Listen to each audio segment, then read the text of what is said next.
Hello, everyone. This is Megan Lefew with the Center for Profitable Agriculture. I am so glad to be with you today for our sixth session in our 2025 Tennessee Farmers Market Vendor Bootcamp webinar series. Thank you for taking the time to join us today. I am really looking forward to our session. I always learn something new from our speaker that we have joining us today.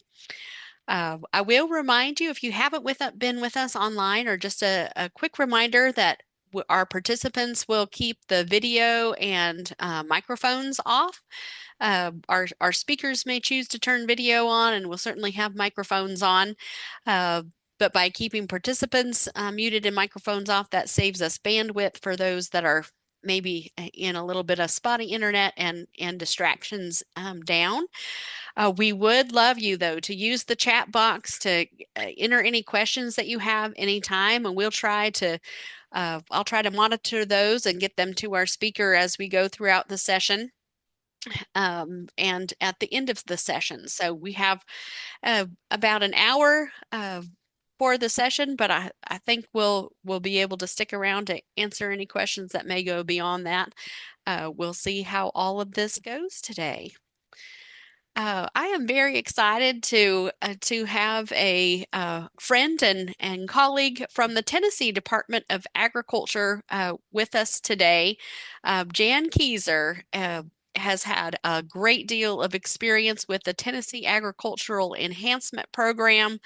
Uh, creating cost share opportunities for Tennessee farmers. She, I think, knows this program inside and out. And so I'm really excited to have her here to tell us about opportunities through this program that may apply specifically to farmers market vendors. So this is a great opportunity to learn more about the program and how it can work for you. So, Jan, I'm going to stop sharing at this point in time and let you drive however you like. Um, Thank you for being with us today, and I look forward to hearing what you have to say. Thank you very, very much, Megan. And I'm hoping that everybody can see the TAP homepage, so to speak. There's various pictures that are kind of like a picture slideshow going on right now. And that is going to be the starting point. But as Megan mentioned, I have been with Tennessee Department of Agriculture since September of 2005 and originally hired on for international marketing, but they had $5 million they wanted to get on the ground for Tennessee ag producers in for a cost share program. So I got roped into ag enhancement from the very, very beginning, and I'm proud to still be here after 2 decades. That's hard to imagine, but hopefully you will find some opportunities within the ag enhancement program if you haven't already. I know a lot about the program, which means presentations can be a blessing and a curse, meaning I could talk forever about ag enhancement. So I'm going to try and keep this focused. And I'm going to kind of think about my fourth grade geometry teacher that told me that geometry was one of those courses that I'd get and then I wouldn't get. And finally, my geometry teacher said, he goes, Jan, you do not have to know everything. The future is going to be, you just have to know where to find the information. So I think starting off with just going over the Ag Enhancement website is going to be very beneficial to everyone. I will focus the presentation more on producer diversification closer to the end, just because that is the one program that affects more of our fruit and vegetable producers, which is our number one producer at a farmer's market, along with our value added cattle producer, livestock producer with meats. So I am just going to start here at the homepage and Hey, go Jan, over. I'm so Yes. sorry. Oh, we Can you try sharing again? Oh, did I not share I, correctly? Well, it may have Oh, not let you. There it what? goes. There it goes. There. Yes. Now we've got Okay, it. Thank you perfect. so much. Well, now you should be looking at our website. Perfect. Um, but this is the homepage for Ag Enhancement. It is found at www.tn.gov/TAEP. It's also easy to locate if you just type in Tennessee Ag Enhancement Program. And starting last year in 2004, we went with our information being online only. So in the past, we used to have application booklets, one for application A and one for application B. One of them was 48 pages, the other one was like around 32 pages. So we stop producing those, stop printing those, and put everything online. And there is a lot of information online, so that's why I'm going to start at the very top and kind of go through our website to kind of give everybody an understanding of where to find the information. So this main page here, if it has a welcome, it does kind of encourage you to check out. How to navigate depending upon what type of device you're looking at the website on. So finding the menu can be different depending upon the device that you're using. And then down below this, if we're approaching an application period or if there's something real important that we want to post, it's going to be like right underneath those pictures. Right now, about the only thing going on is people have received their approval notifications and people are just, well, starting February, they're submitting reimbursements for last year's programming and the program that was applied for October 1st through the 7th of 2024. So on our menu under the TAP overview, this is where we give a detailed overview of what Ag Enhancement is. So it is a cost share incentive program basically geared towards improving farm profitability. And basically, the focus is a lot on safety and profitability and efficiency. And we have done several ROI studies, and our most recent study, we know that for each TAP dollar, it generates $6.55 in local economies. So, as a state, we've invested over $288 million in over 92,000 projects since 2005. So, that is a lot of equipment, a lot of infrastructure that's out within all 95 counties of the great state of Tennessee. And we have quite a few programs as well. So, and we will go over those, but our primary focus, probably our number one customer, is more the livestock producer, primarily the cattle producer. But we do cover goats and sheep, row crop producers, hay producers, swine, poultry, and then producer diversification, which covers producers focused on fruit and vegetable, horticulture, organics, honeybees, agritourism, and value added products. So we have a lot of opportunity within the Ag Enhancement Program. Our annual application period is always October 1st through the 7th, and I'll probably say that multiple times throughout this presentation. Our new application information is always available mid-August of each year. So if you bookmark this website, we always encourage people, if you haven't heard or thought about ag enhancement, immediately that Tuesday after Labor Day, check out our website. By then, it'll have all the information necessary to help you prepare for applying in October.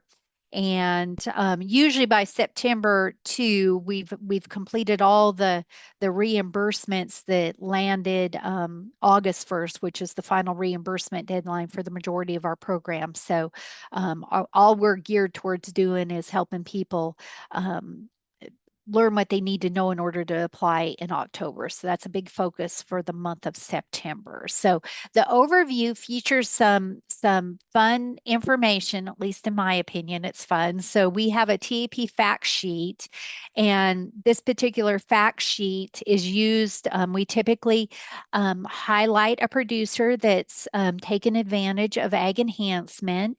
This year we have Obby Smith and his wife, Michelle. Obby has participated with his cattle operation. He has an agritourism operation. So he's been with us for a long time, but the page one of the fact sheet covers the total investments in each of the programs. Just know that programs have been added recently, so that's why some of the investments relatively low on them. But it programs like livestock equipment and genetics have been with TAP and producer diversification since day one. So the numbers of projects for those particular programs are more apparent. And then on the back of the fact sheet, we feature the number of paid projects and the dollars paid out by county, just because a lot of counties are just curious about how ag enhancement touches their individual county. So that's a fun, helpful sheet to be aware of. And also, we have our ROI um, information as well from the latest survey on that. And then we just kind of go over the basics of ag enhancement there. So that's the overview. A very handy page, like if you go to our website and you start to get overwhelmed, this navigating the TEP web pages is a great place to kind of focus on, because it kind of gives an explanation of what's covered on each of the various pages that we have. We just went over the overview, the TAP updates page. This is going to be where the new information for this upcoming program will be featured. Right now, we have the kind of the talking points for last year there, but it does have a very handy sheet that I want everybody to be familiar with, especially if you are a livestock producer or a row crop, or you're dealing more with historically what we call our application A folks. And that is this quick reference guide. So this quick reference guide is very, very helpful, just because application A, one of the major eligibility requirements is you have to meet a minimum head or a minimum acre requirement for the program.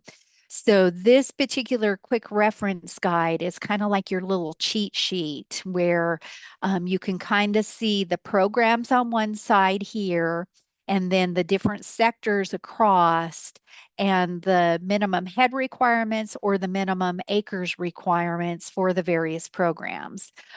This sheet is very important just because things have changed over the years with ag enhancement.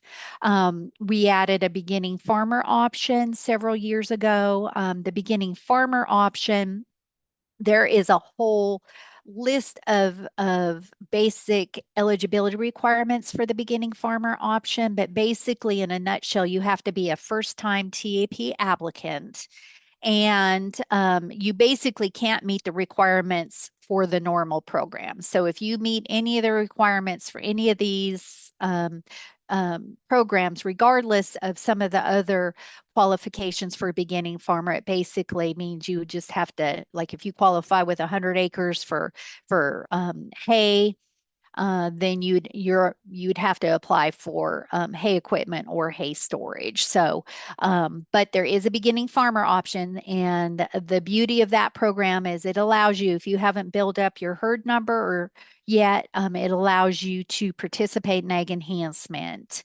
And there are some caveats for that program, but it is a great way for folks to get started in ag enhancement if they don't meet the minimum requirements. We also, on this sheet, give some important information, such as what our definition of head of livestock is. A lot of folks do not um, realize that it is your maximum number of single type, regardless of sex or age at any one time during the last 12 months. So this allows for a variety of different types of producers to participate in the program. So sometimes, like if you just have stocker feeders, you may have 100 to 200 head at one time, but then you raise them and then you sell them. So your number of head might drop drastically after selling them. So this allows somebody that is that type of producer to participate in. So it's very important that you keep track of your number of head of livestock throughout the year, especially if you're teetering on that 30 head. Most of our programs have a 30 head minimum. And also, a lot of times, folks don't realize they may have like 15 to 20 mama cows, and they're just thinking about their mama cows. They're not thinking about the fact that those mama cows may produce calves throughout the year. So that's just another reason to kind of keep up with your number of head inventory throughout the year. Same with we have definitions for hay acres and for row crop acres as well. For hay acres, we only allow you to count your first cutting only. So we do for hay and for row crop, the minimum is 100 acres for that. So this little quick reference guide is sometimes often overlooked, but it is very handy to go to just in regards to figuring out if you qualify or not. So I'm going to go back to this update page. And on the update page, we'd include important information such as the maximums available for each program. And I'll get into that a little bit more. But today's St. Patrick's Day. Everything's about green. Well, Ag Enhancement, we're all about the green as well. So it's the money that is available for participation in these programs. So this just shows the maximum. There are certain programs that have higher maximums than others. Um, there isn't any exact reason for this other than the demand for the program. So, in other words, livestock equipment, we have our highest demand for that program. So, therefore, our maximum has to be manageable just to keep us within budget. So, there's 30 pieces of equipment eligible under livestock equipment. These pieces of equipment can range from very, very affordable to very expensive. We currently have livestock trailers and we have rotary cutters, i.e., kind of like your bush hog on that. And some of those are quite spendy. But then on the other hand, we do have concrete bunk feeders that are more affordable. So the most important thing to think about ag enhancement is that it really is a blessing to have for the state of Tennessee, because where else will you get some kind of reimbursement for a lot of these items that are very beneficial to your farming operation? So although you will not necessarily get a direct 50-50 cost share, our cost share percentage is 50%. We kind of often joke that TAP, it's better than zero. At least you're getting something. And I'm of the belief that every dollar matters in your operation. So that just basically shows the maximums. The reason why it's on this page is that that's something that everybody kind of is always curious about when we roll out our application materials, is what if the maximums changed or not. So this year, we did something unique.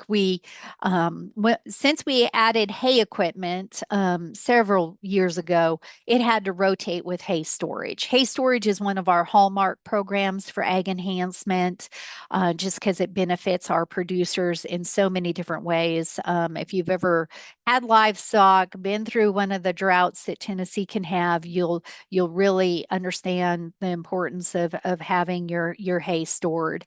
And then also, if you pay attention to the quality of feed that you feed your livestock, having a hay barn, whether it's a drought year or not, is extremely beneficial just because it helps save the nutrients in your hay. So our producers were very disappointed when we had to rotate, because it's like they wanted both programs available.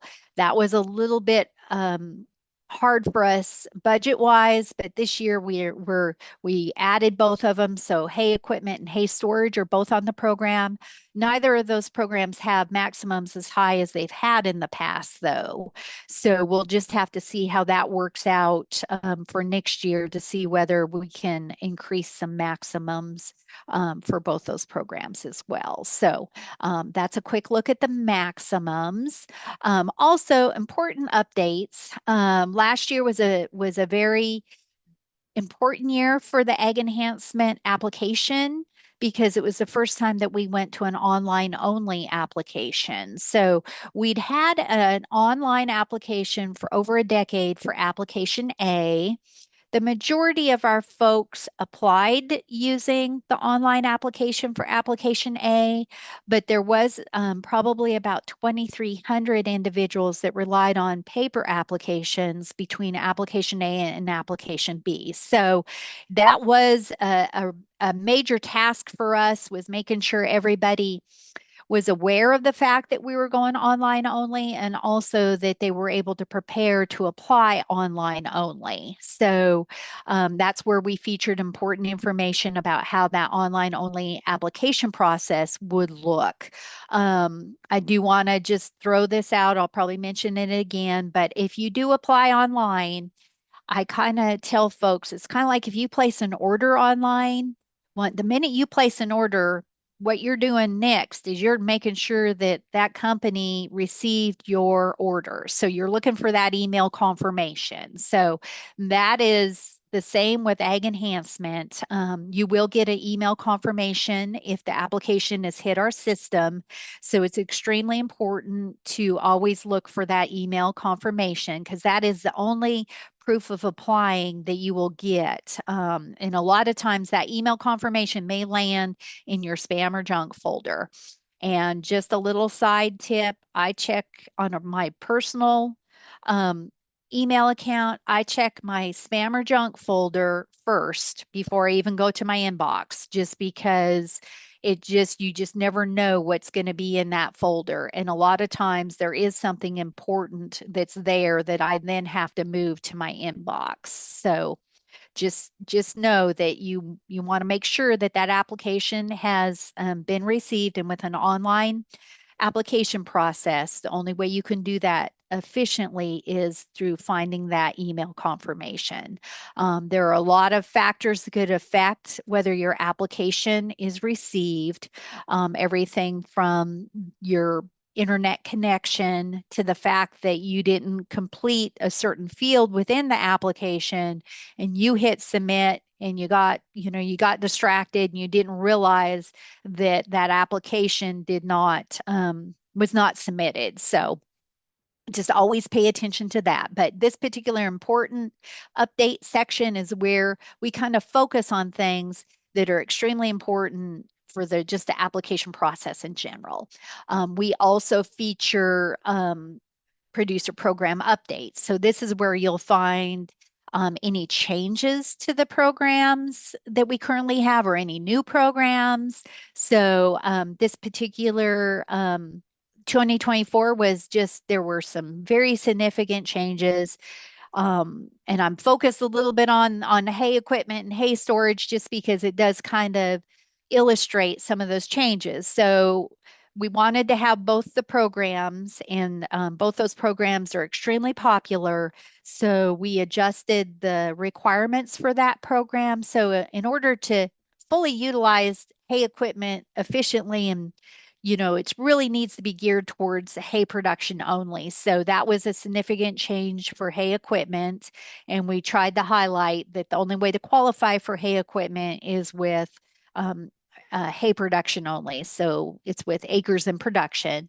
Now for hay storage, you can still qualify that for that program based upon your number of acres in production or your number of head of livestock. We also changed something significantly within hay storage as well, where we only fund standalone center structures only, and we increased the minimum size for those structures from 900 square feet to 1,200 square feet. The reasoning behind there is, the goal is capacity, and you get the most bang for your buck with a focusing on a center structure as opposed to additions to existing buildings. Those additions do not provide as much capacity as a center structure. So those are some major significant changes. This is where you find those type of changes within the programs. We kind of go over each program and kind of indicate whether there's any significant changes there as well.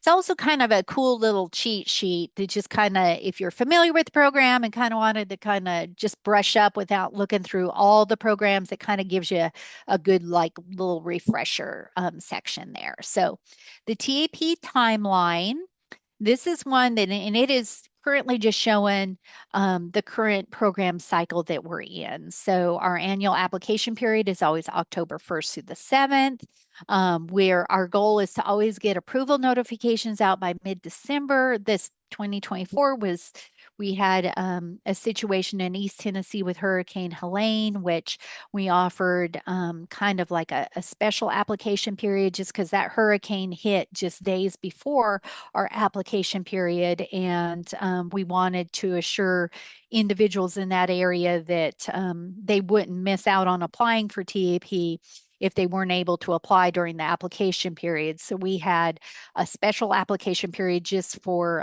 the counties affected. So that was in early December. So that put us a little bit behind with our approval notifications, but hopefully, um, if you participate in egg enhancement, you will hopefully see in a less time to wait for your approval notification in 2025, because with an online application system, the goal was to get approval notifications out sooner than ever before. It's just unfortunately 2024, just that wasn't possible with the natural disaster that we were dealing with. So this is just a good reminder of when the various deadlines are as well. So we have three deadlines. Equipment, hay equipment, and livestock equipment is April 1st. Those are our two, tend to be our two larger programs. So the volume is so large, and with a piece of equipment, most of this equipment is something that you'd want purchased earlier in the year. So we get them to submit their reimbursement requests by April the 1st. For genetics, it's June the 1st, and then all remaining programs is August the 1st. We do allow producers that are approved for the program to decline their funding. Those decline funding deadlines are always a month prior to the final reimbursement deadline. You are not penalized if you do not utilize the cost share funding. We do appreciate if you do decline, because that helps us with our financial liability to figure out how much, how many reimbursements to anticipate, just because it's ag enhancement and we are all about the money and keeping track of the money. So that is the timeline. Applying for TEP. So this particular page currently features information for 2024, and just know that this particular web page features a lot of information on how to apply, how to prepare for ag enhancement. We even had two webinars that I think they were about 2 hours each. Highly recommend the September 26th one, just because we were definitely on our game on that one. October 3rd was during the application period, so I want to say we were all feeling a little bit tired, but those particular webinars were kind of, our MC was who is now our Deputy Commissioner, Andy Holt, and he did an excellent job navigating through our webinar. So that is, if you like to watch stuff, sometimes that's worth, or listening to stuff, just put that on. It gives you a good overview of ag enhancement. We have instructions and we have screenshots. And this is all for 2024. Also, we talk about the confirmation email as well. So that's just a very handy page on how to apply.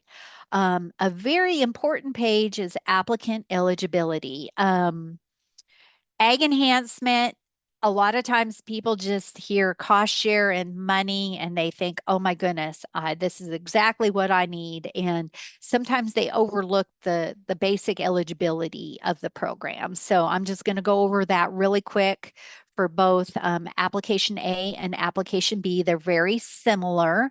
Obviously, citizen of the United States or lawfully present. You do need to be 18 years old at time of application. Tennessee residency is a very big one. The applicant must be a Tennessee resident residing in Tennessee at time of application. And we do expect the applicant to have established their residency, not just own property within the state of Tennessee. So just keep that in mind that we could request documentation, proof of residency at any time. One of the documents that we would request would be like a Tennessee driver's license or identification license, along with some additional documentation. So that's just really important. Ag enhancement is the envy of a lot of states, a lot of our neighboring states, especially. Kentucky has a similar program, but even that state, it's not quite the same as our program. So making sure that these cost share dollars go to Tennessee residents is extremely important just because we do have a limited budget. We do require the applicant to have filed a federal IRS Schedule F profit or loss from farming within the last 2 years. This, a lot of times people get intimidated by this because they think of the word profit, and a lot of times you won't necessarily show a profit on that just because there are a lot of expenses involved in agriculture, but it is something that most every ag producer will be filing a Schedule F, or if they manage their business in more of a corporation or partnership, there are other documentations that we allow, like a Schedule C or a Schedule K, to verify farming status. We also only allow one individual from from the operation to apply for ag enhancement. So it's very important to be aware of that. That one per farm. Now, right now, we do still have application A and application B, and an applicant is eligible to apply for both application A and application B if they qualify for both. So that is very beneficial. um, Go over the minimum. Like for application A, there is that minimum livestock acreage requirement that I kind of covered earlier. So that's an important thing. And starting in 2004, um, with the application period that was in 2004, we are now requiring an educational requirement. Now, in the past, we'd have an educational requirement for individuals that were seeking 50%. We used to have two levels of cost share, 35% and 50%. And if you were going for the 50%, you had to have an educational component. Primarily, the educational component or requirements tend to be master certifications. However, we do work closely with like the Center for Profitable Agriculture in regards to applicants for producer diversification, where there are various educational programs that are put on that become part of the options for the educational requirement for producer diversification. So I'll get into that near the end, but if you're participating in this webinar and you complete it successfully, that could work towards your educational requirement in the future. So all educational requirements basically have, I like to say, a shelf life for TAP just because education never really expires, but they do have a shelf life for ag enhancement, and we have a very handy little flyer again. So along with that quick reference guide, I think that this is an extremely helpful flyer that we have that shows the eligible master courses by TAP program. This particular sheet is broken down by application A and also application B, just because there are some master certifications that are eligible within application B as well, along with the special requirement list, which I will pull up near the end. So this is a very handy um, kind of one sheet thing. Just directly go to it. It kind of summarizes everything. It has links to all the masters. It has links to UT and TSU extension offices. And it has this wonderful little cheat sheet. So if you got a master's in 2025, so the year that that certificate is issued is 2025, that certificate is going to be good through 2028, 2029 TAP program cycles. So although we encourage education, you can never have too much, but if you're extremely busy, and you're a TEP participant and you know that you're going to have to space out your participation, just know that if you, it's usually 3 to 4 years before you have to seek additional education for your educational requirements. So that's a handy little table to be familiar with. So back to applicant eligibility for application B, very similar for the basic eligibility requirements. Very, very similar, but instead of having like a minimum requirement aspect, there are sector requirements. So each of our sectors that we have will have a little kind of synopsis of what is an agritourism producer in regards to ag enhancement, or what qualifies as a honeybee producer within ag enhancement. Same with horticulture, organics, our value added. Each one of those sectors will have a little kind of like, this is what we require this particular producer to have.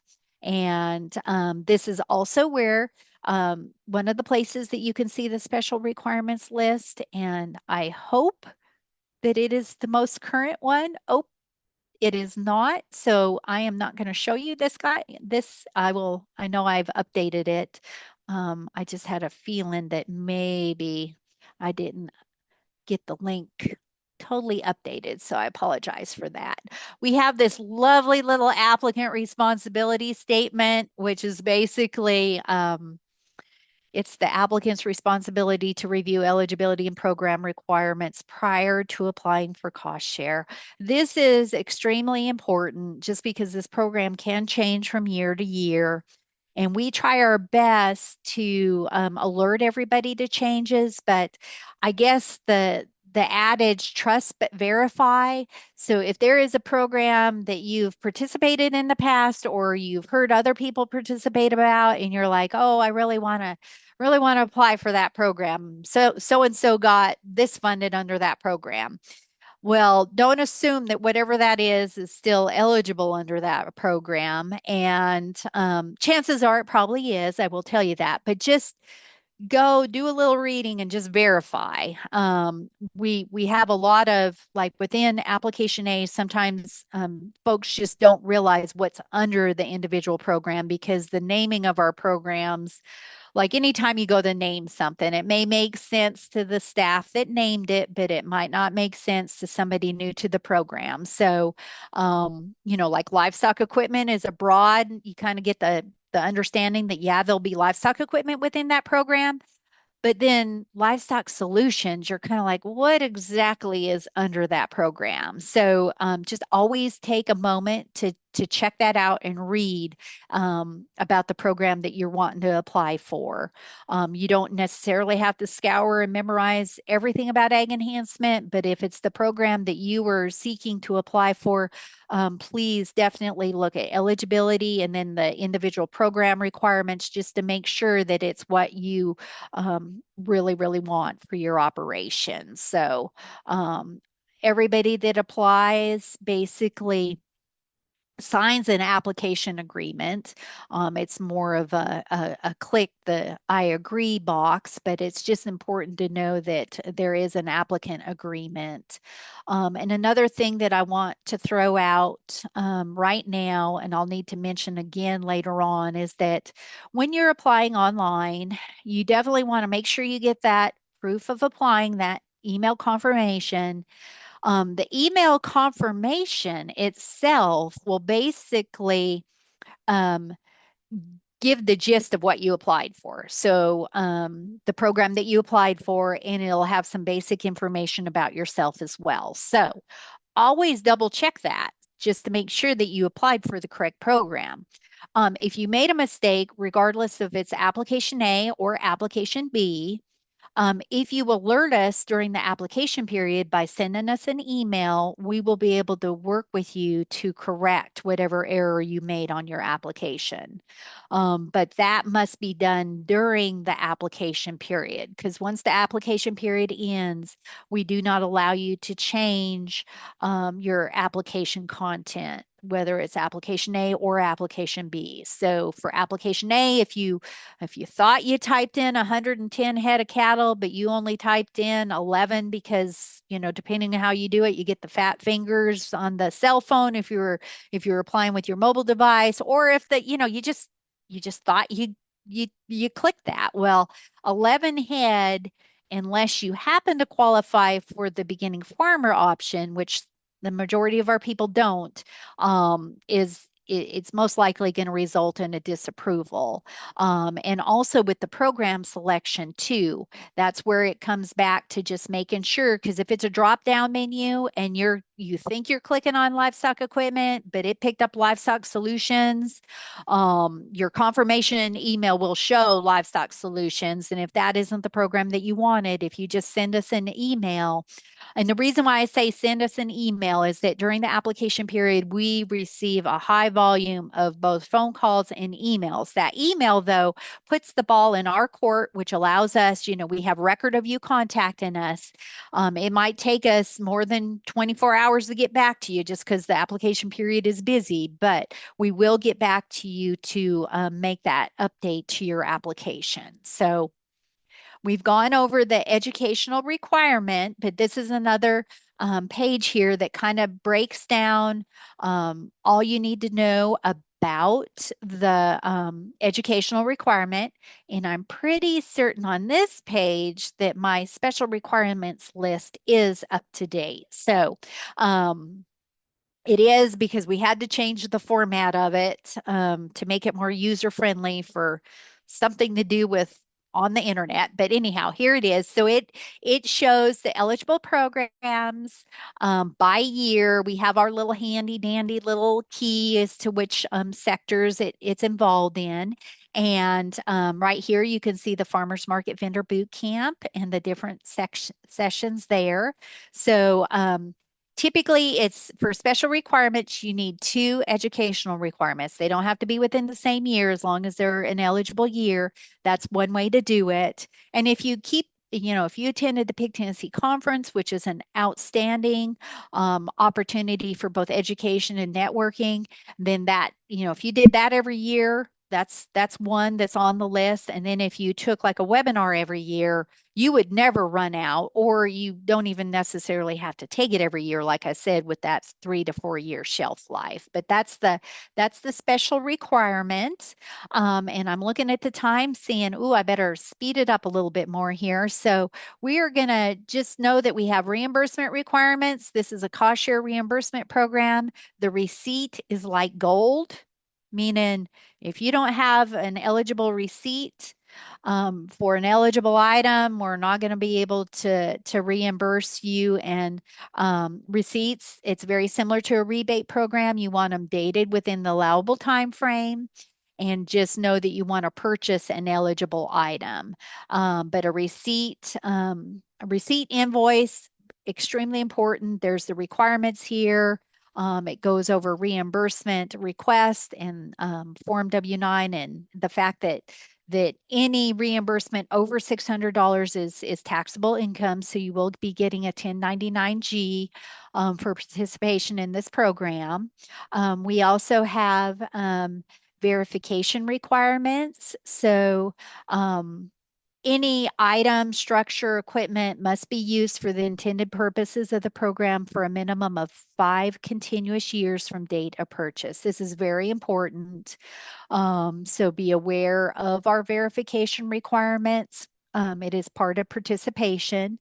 So I'd hinted on the 50% cost share and maximum reimbursement. This particular page goes over that fact. So there are some programs that feature a maximum per item, like genetics, infrastructure programs. Like if you're building a hay barn, we do have a maximum per square foot for that. For producer diversification, we require the applicant to submit cost share quotes. So basically, the reimbursement is, or let me just put the project allocation is based upon the quotes that are submitted. This shows the maximums again. So here are the producer programs. This is where you find them all. You can click on a picture or you can go on the sidebar menu. I am going to focus from this point on producer diversification. So this overview page basically goes over the maximum reimbursement, 50% cost share, the amount 12,000. So that basically means if your project is going to cost you $24,000 or more, there is the possibility of getting 12,000, which is very, very significant and very beneficial to your operation. So this particular program is competitive evaluation. And what that means is that all applications are reviewed by committee by sector. So the agritourism applications are compared to other agritourism applications.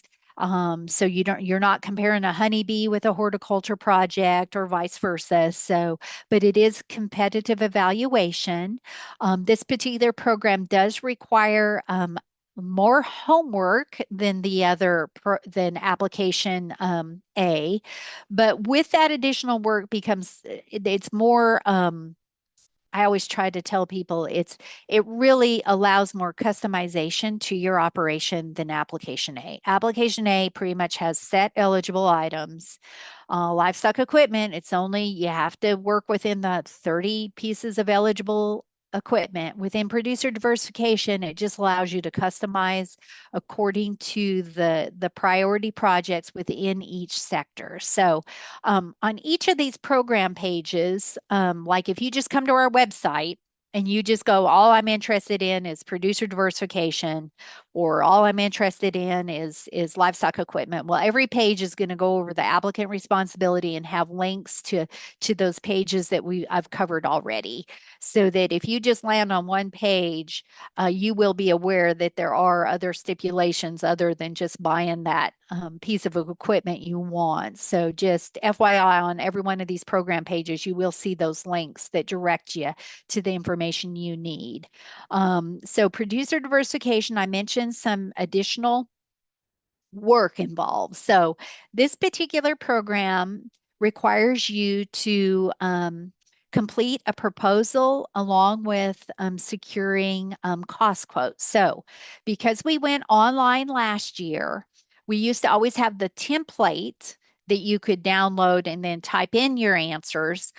You still kind of want to do that for the most part, except for we don't really call it a template. We call it a worksheet, but it's the same thing. And this particular, let me see, I'm not clicking correct here. Ooh, and for what I'm trying to see if I'm opening it up too many times here. Let's see. Ah, there it is. Nope, that's not it. Sorry about that. Let's close out some of these. Uh-oh, I might have closed out too much. Oops. Sorry, you all.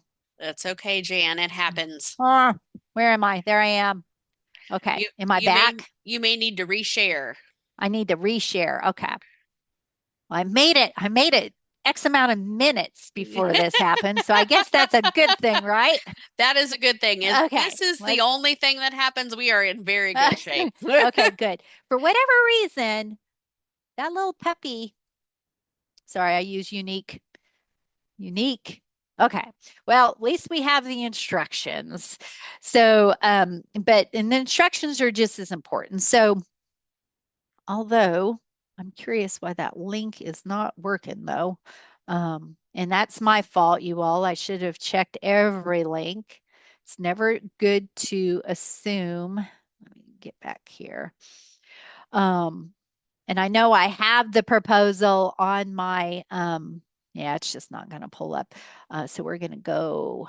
Okay, so there is a worksheet out there, and basically it has the 5 questions that we ask, and basically it's simple information for the proposal, and it's who you are, what your operation is. It goes over. We do require like the, and I hate to use the word require, but it is highly recommended that you have at least 3 years of sales income to report. That will make you a more competitive application. Producer diversification has been basically servicing individuals that are new to agriculture since day one, since we typically look at the past 3 years of sales income. And we're not really necessarily looking at the income, like we're not comparing one applicant's income against another applicant's income. What we're looking for is the fact that you've been in business and that you were successful at selling your agricultural products, that you have a place where you market it and you are getting back to that increasing farm profitability is an important aspect of ag enhancement or important goals. So that's where the past 3 years of farm income is important. And so there's a section that kind of asks for that as well. But then the gist of it is once you describe who you are, and let me just throw this out there too, an online application for application B. We actually had an online application for application B probably about 9 years ago, and it was not a good experiment for either us internally or our applicant, just because the applicants did not really do their homework. They kind of go, oh, the application's online. I'll just apply here at the last minute, where we had a lot of insufficient applications and we had a lot of just 2 sentence responses to the questions, which I'm not saying that you can't describe something well within 2 sentences, but just keep in mind that the only information the committee is going to have is what you supply within your application proposal. So it's extremely important to be concise, but yet not just, you know, submit like a book per se, because the main thing is we do want to know who you are, what your involvement is, what type of, when it comes to describing your operation, what you produce, the acres in production, the basic information that gives people a good, like if they had to close their eyes and imagine what your operation looked like based upon the description that you gave the put in your proposal, they would have a good idea of that. As far as the other questions, it's basically, what projects do you propose to do and how those projects will benefit your operation. So a lot of those, it's pretty simple. You can have a sentence or two. If you're applying for a greenhouse, obviously you're going to increase your production area. It's going to allow you to expand into X, Y, and Z. So that's something that is pretty self-explanatory within a couple sentences. Researching your cost quotes is extremely important because that is what we base your allocation on. So, and also that also provides great insight into the overall cost of the project, because there are certain things that we do not cost share on.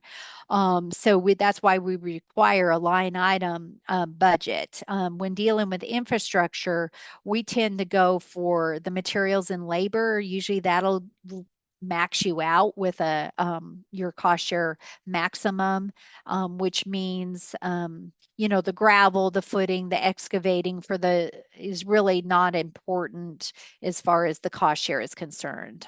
We go for the big ticket items, which typically, if you're building a pavilion or a restroom or anything like that, it's going to be in the labor and the materials of the actual structure more so than the other items that you may be doing to prep to build or to finish out your build, the flooring later, that type of stuff. So, securing your cost quotes is extremely important.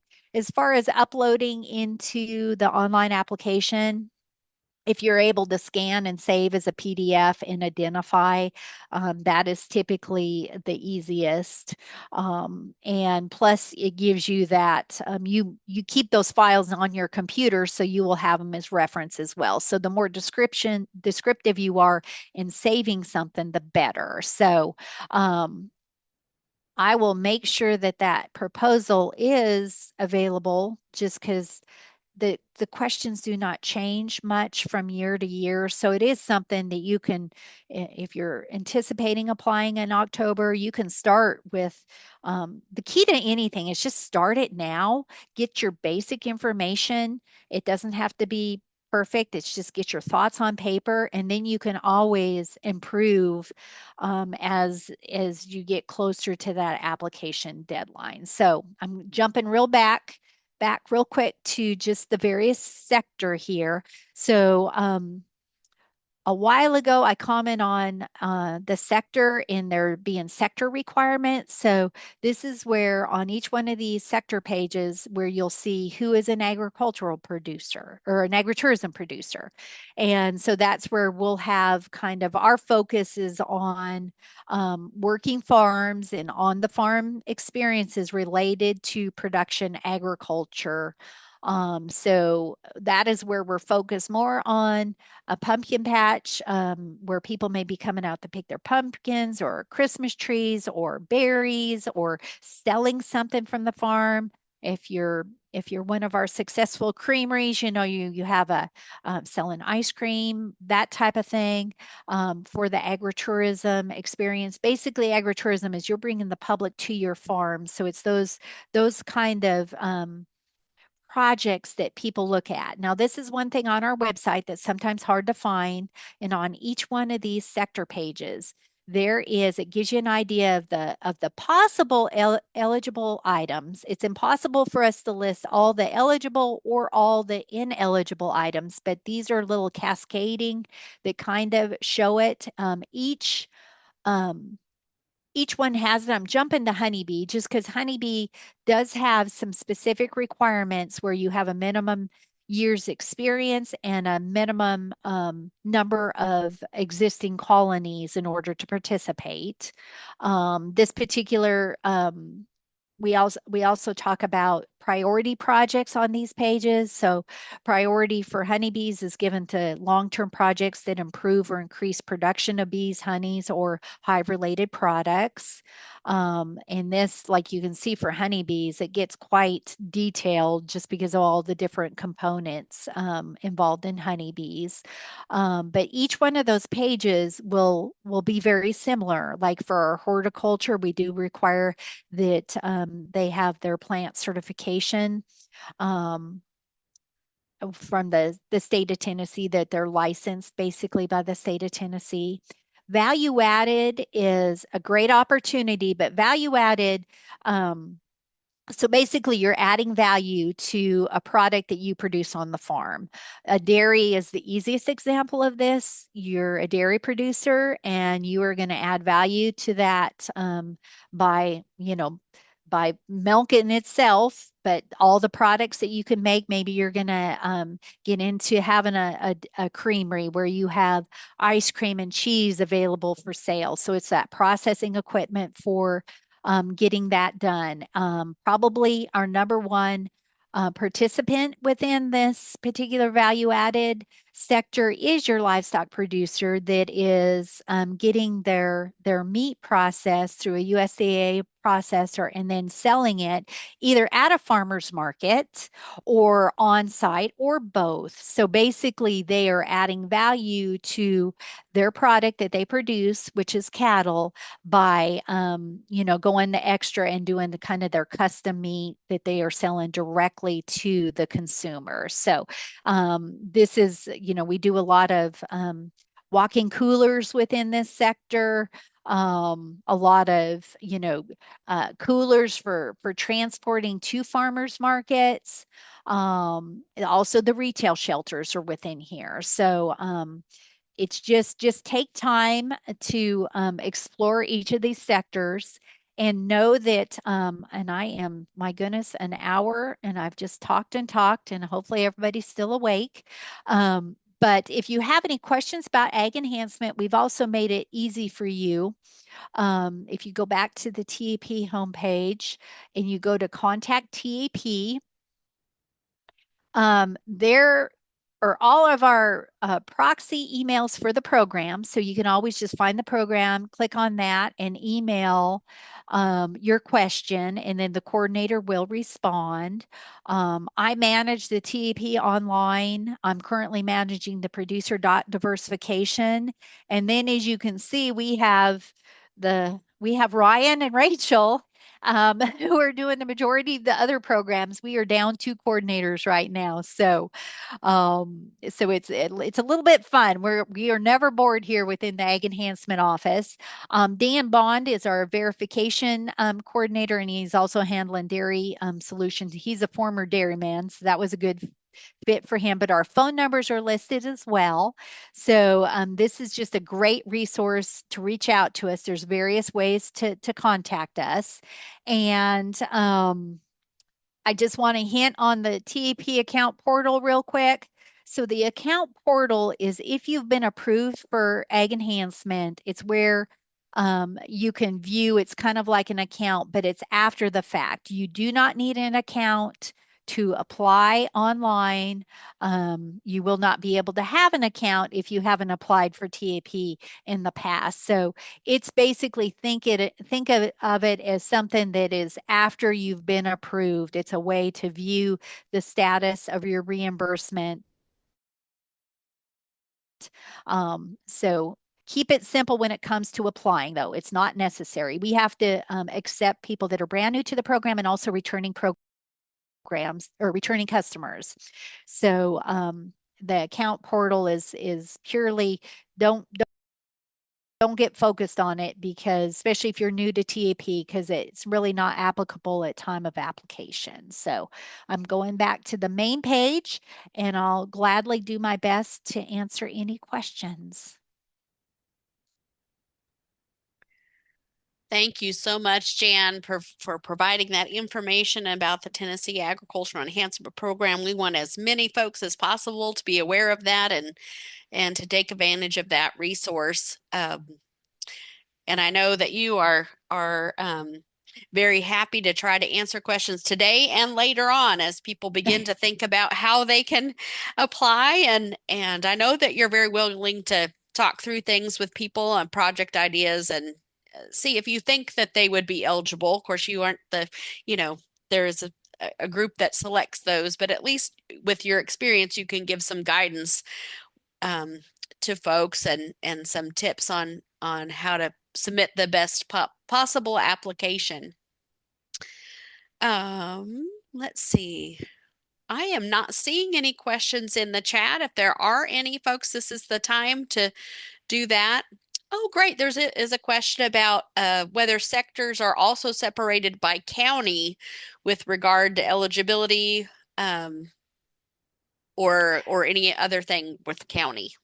No, they're we don't look at specific counties for review of the sectors at all. Some of the other funding programs may look to that, but ag enhancement, we just keep it as broad as possible. And one thing that I didn't indicate is our numbers. So this past application period, we had 7,807 applications. Um, so that was a lot. I can't say whether it's a record, but it's pretty close to being a record. Compared to in 2005, we had just over 2,600 applications. So know that the majority of the people, the majority of the folks are approved for ag enhancement.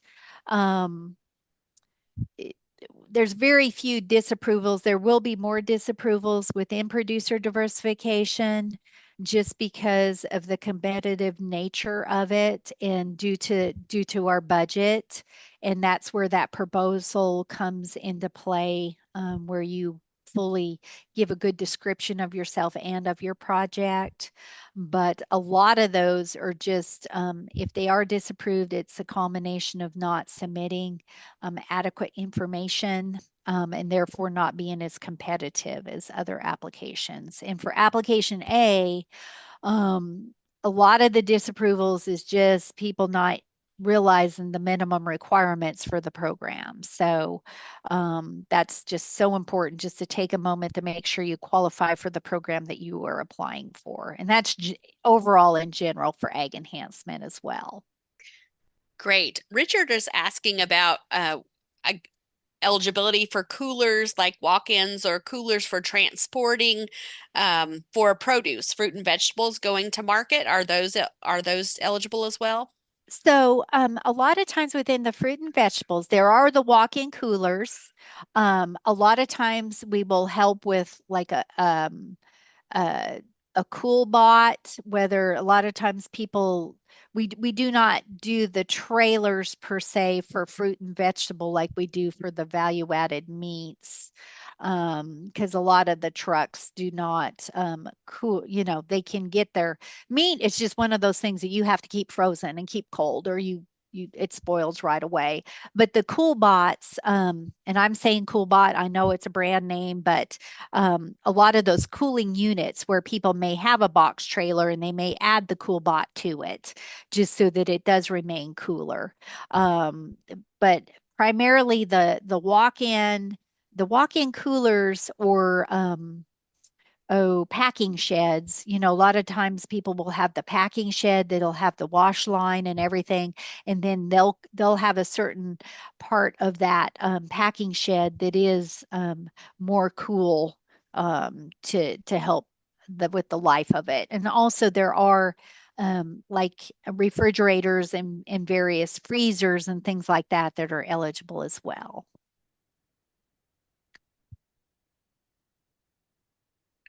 Great information and great questions, folks.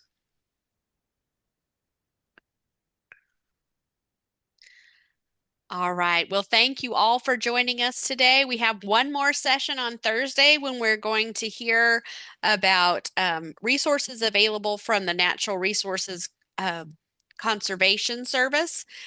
So join us then. Jan, thank you very much for your time today, and we appreciate all the information you shared. Well, thank you for listening, everybody, and everybody have a wonderful week.